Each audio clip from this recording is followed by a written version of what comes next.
আসসালামু আলাইকুম প্রিয় শিক্ষার্থীরা, আমি শিন সুলতানা নতুন একটি পর্ব নিয়ে হাজির হলাম।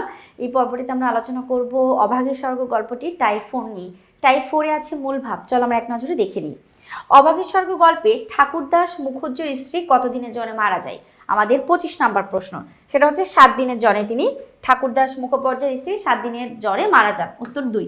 এবার 26, আয় তোকে রূপকথা বলি। অভাগীর স্বর্গ গল্পে কথাটি কেন বলা হয়েছে?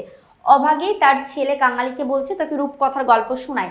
এটা কেন বলছে? সন্তানকে সান্ত্বনা দেওয়ার জন্য, সন্তানকে স্বপ্নে দেখানোর জন্য, সন্তান বাৎসল্যের কারণে, সন্তান অনুরোধ রক্ষায়, সন্তানকে সান্ত্বনা দেওয়ার জন্য এটা বলছে। কারণ মা অসুস্থ এবং মা সেই মুখোপাধ্যায়ের স্ত্রী মারা গেছেন, সেই জন্য মা কাঁদছে, চোখ দিয়ে পানি পড়ছে, সেজন্য সন্তানকে সান্ত্বনা দেওয়ার জন্য সে বলেছে যে আই তোকে রূপকথার কথা বলি, যাতে সন্তান ভুলে যায় জিনিসগুলা।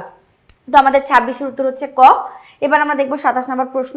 বলিস নে মা বলিস নে আমার বড্ড ভয় করে, এই ভয়ের কারণ কি? শ্মশানের দৃশ্য দেখি, রূপকথার গল্প শুনে, ভূতের গল্প শুনে, বা মৃত্যুর কথা শুনে। সঠিক উত্তর হচ্ছে মৃত্যুর কথা শুনে। আমাদের পুরো গল্পটিতে আমরা দেখতে পাই অভাগী প্রচণ্ড অসুস্থ থাকে, সে মাঝে মাঝে তার নিজের মৃত্যুর কথা বলে, মৃত্যুর পর তার কিছু ইচ্ছা আছে, সেই ইচ্ছাগুলো সে তার একমাত্র ছেলে কাঙালিকে বলতে থাকে। যখনই মায়ের মৃত্যুর কথা কাঙালি শুনতে থাকে তখনই সে বলে যে আর বলিস না মা, এগুলো শুনলে আমার অনেক ভয় হয়। উত্তর হবে আমাদের 4 নম্বর প্রশ্ন। ঠিক আছে, এবার আমরা যাবো 28। দারোয়ানটা কাঙালির গায়ে হাত দিল না কিসের ভয়ে? অসচরের ভয়ে।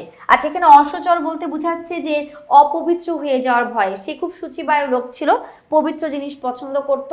তো কাঙালি যেহেতু নিচু জাত ছিল, এখন সে কাঙালিকে যদি চর মারতো তাহলে কাঙালির যে অপবিত্রতা জিনিস আছে সেটা দারোয়ানটার মধ্যে চলে যেত, সেজন্য সে অসহায়ের ভয় তার ছিল। এবার আমরা যাবো 29।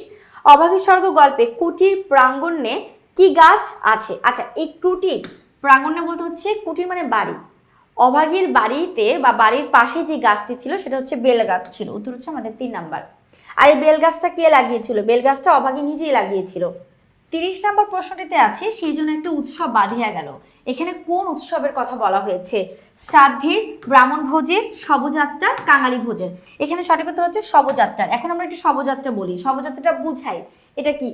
শবযাত্রা হচ্ছে হিন্দুরা মারা গেলে, মানে কোনো নারী হিন্দু পরিবারে যদি মারা যায় এবং সেই নারী যদি কোনো বড়লোক পরিবারের থাকে বা কোনো বংশীয় গর্ব যদি তার উচ্চ থাকে, তাহলে তাকে খুব সুন্দর করে সাজিয়ে গুছিয়ে, একেবারে বিয়ের মতো করে সাজিয়ে গুছিয়ে সুন্দর পোশাক পরে তাকে হচ্ছে শ্মশানে নিয়ে গিয়ে পোড়াতে হয়। তো এখানে আমাদের যে মুখোপাধ্যায় মহাশয়ের স্ত্রী ছিল, বৃদ্ধ ব্যক্তি, তার সৎকারে বা তার শবযাত্রায় বহু মানুষ এসেছিল এবং ওই বহু মানুষ এসে মনে হচ্ছে এটা কোনো শোকের বা কষ্টের কোনো স্মৃতি না, এটা হচ্ছে বিয়ে পড়ানো হচ্ছে বা উৎসব বেঁধে গেছে। তো সঠিক উত্তর হচ্ছে শবযাত্রা। আর শবযাত্রাটা বুঝতেই পেরেছো কি। এবার আমরা আসি 31 নম্বর প্রশ্নে। অধর রায় গাছের দাম কয় টাকা আনতে বলেছিল? আচ্ছা, অভাগীর খুব ইচ্ছা ছিল সে মারা গেলে তাকে যেন শ্মশানে পোড়ানো হয়, কাঠ দিয়ে পোড়ানো হয়, কিন্তু সে তো গরিব ছিল এবং নিচু জাত ছিল। সেই সময় এই মানুষের কোনো দরকার নেই কাঠ দিয়ে পোড়ানোর জন্য, বা নিয়ম ছিল না, নিচু নিচু মানুষের কোনো অধিকার নাই যে সে সৎকার করবে বা শ্মশানে গিয়ে পোড়াবে। তো এখন কাঙালি এই অধর রায়ের কাছে গিয়ে কাঠ চাইতে গেল যে আমার মা মারা গেছে, কাঠে তাকে পোড়াবো। তখন অধর রায় বলেছিল যদি 5 টাকা আনতে পারিস তাহলে হচ্ছে তোকে কাঠ দেওয়া হবে। তো উত্তর হচ্ছে আমাদের এখানে 5 টাকা। কয় টাকা? কাঠের দাম 5। আর সেই সময় 5 টাকা অনেক বেশি। আচ্ছা, এবার আমরা পরবর্তী প্রশ্ন যাব।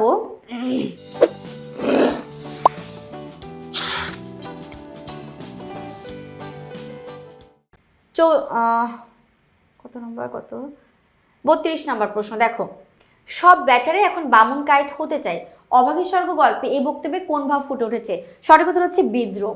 বিদ্রোহ মানে হচ্ছে তাকে নিচু করা হয়েছে। যখন কাঙালি অধর রায়ের কাছে টাকা চাইলো তখন পাশ দিয়ে একজন বলে উঠলো সব মানুষই, ব্যাটারাই মানে সব ব্যক্তিরাই এখন বামুন কায়েত হতে চায়। বামুন কায়েত হচ্ছে হিন্দুদের সব থেকে উচ্চ বংশ বা উচ্চ জাত। তো এটা দ্বারা অভাগী স্বর্গ গল্পে বিদ্রুপ করা হয়েছে, মানে নিচু জাত কাঙালির প্রতি বিদ্রুপ বা ঠাট্টা করে কথাটা বলেছে।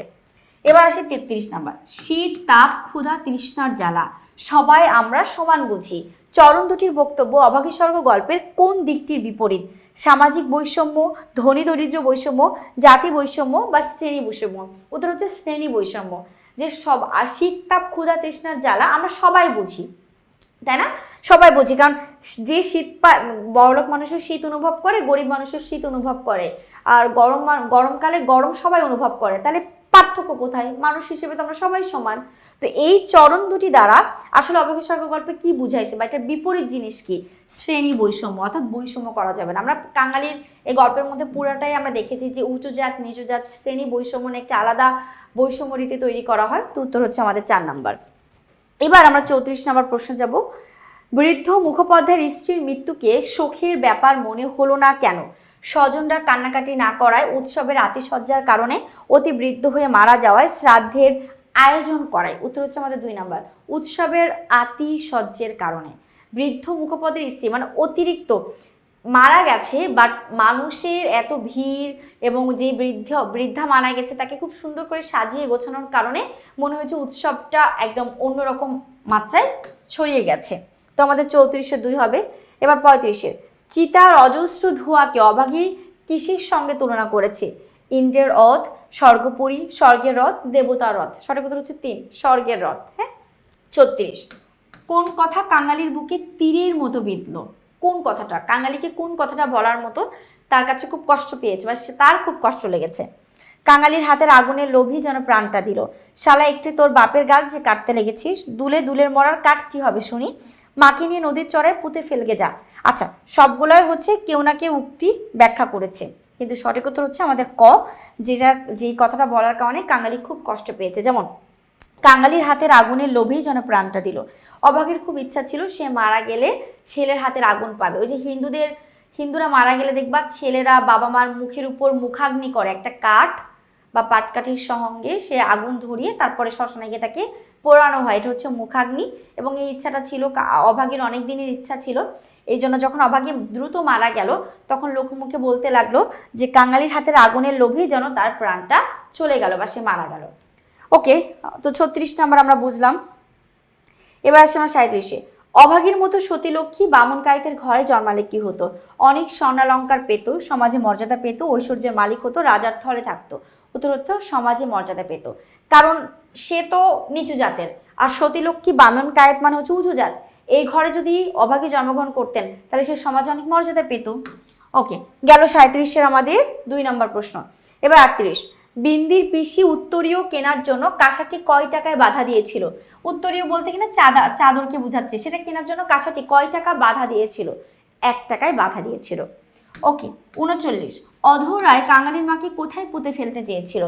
অধর রায় মানে যে গোমস্তার কাজ করতো, সে কাঙালিকে, মানে যেহেতু সে কাঙালি নিচু যাচ্ছিল, তাকে কোন জায়গায় পুঁতে রাখতে চেয়েছে? নদীর চড়ায়। শেষ পর্যন্ত কি জ্বালিয়ে অভাগীর মুখে আগুন স্পর্শ করানো হলো? সঠিক হচ্ছে খড়ের যে আটি সেটা পুড়িয়ে শেষ পর্যন্ত তাকে হচ্ছে আগুন স্পর্শ করানো হলো।